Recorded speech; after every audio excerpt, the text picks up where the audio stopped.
Hi welcome to naps Ayurveda and cosmetic clinic. இன்றைக்கி நம்ம இந்த வீடியோவில் எதை பற்றி பார்க்க போகிறோம் அப்படின்னா வெள்ளை பூண்டின் நன்மைகள் பற்றி பார்க்க போகிறோம். அதுக்கு முன்னாடி நம்முடைய ஹாஸ்பிட்டலில் நிறைய வகையான ட்ரீட்மெண்ட் நடந்துகிட்ருக்கு. அதில் வெயிட் ரிடக்ஷனுக்கு நல்ல ட்ரீட்மெண்ட் நடந்துகிட்ருக்கு. மற்ற ஹாஸ்பிட்டல் மாதிரி மிஷின் எல்லாம் வைத்து பண்ணாமல் நம்முடைய ஹாஸ்பிட்டலில் இயற்கையான முறையில் 15 டேஸ் நீங்கள் நல்ல ட்ரீட்மெண்ட் எடுத்துகிட்டு இருந்தீங்கன்னா ஒரு 5 to 7 kg நல்லபடியாக உங்களுக்கு வெயிட் கம்மி பண்ண சான்ஸ் இருக்குது. அது மட்டும் இல்லாமல் பெர்மனண்ட் லேசர் ஹேர் ரிமூவல் ட்ரீட்மெண்ட்டுக்கும் இங்கே நல்ல ரிசல்ட் இருக்குது. இப்போ இங்கே நல்ல ட்ரீட்மெண்ட் கொடுத்துட்டு இருக்குது. 18 வருஷமாக நல்ல எக்ஸ்பீரியன்ஸ் உள்ள டாக்டர் ஸ்ரீலட்சுமி அவங்க தான் ட்ரீட்மெண்ட் கொடுத்துட்ருக்காங்க.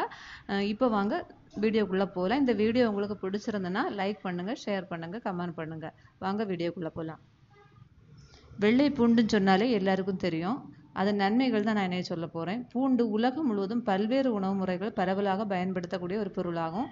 உடலில் இரத்த அழுத்தத்தை சமசீராக வைக்க உதவும். பூண்டை தினமும் உணவில் சேர்த்து கொள்வது மிக அவசியமான ஒன்றாகும். இதயம் முதல் புற்றுநோய் அபாயத்தை வரை குறைப்பது இந்த பூண்டின் வேலை.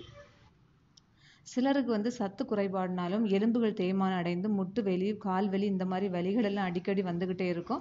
இவங்க கண்டிப்பாக பூண்டை உணவில் டெய்லி எடுத்துக்கணும். அப்புறம் இரத்த அழுத்த நோய் உள்ளவங்க கண்டிப்பாக பூண்டை உணவில் சேர்த்து சாப்பிடணும்.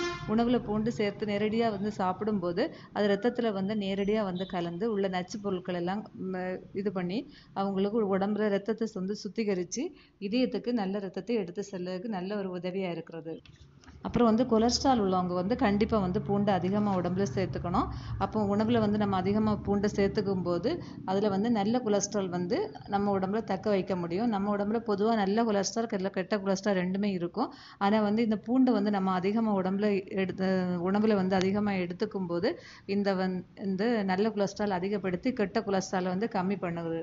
அதே மாதிரி இந்த ஒமேகா 3யும் நம்ம அதிகமாக உணவில் சேர்த்து கொள்ளும்போது வெயிட் நமக்கு குறையும். அந்த வெயிட் குறையும் போது இந்த இதய நோய் அபாயத்திலிருந்து பாதுகாக்க முடியும். அப்புறம் பூண்டு அதிகமாக சாப்பிட்றதுனால புற்றுநோய் அபாயத்தை குறைக்கும். மூளை செயல்பாடு நல்லா வச்சுக்கும். அப்புறம் நல்ல ஞாபக சக்தியும் கொடுக்கும். இன்னைக்கு இந்த வீடியோ உங்களுக்கு பிடிச்சிருக்கும்னு நினைக்கிறேன். உங்களுக்கு பிடிச்சிருந்தா லைக் பண்ணுங்கள், ஷேர் பண்ணுங்கள், கமெண்ட் பண்ணுங்கள்.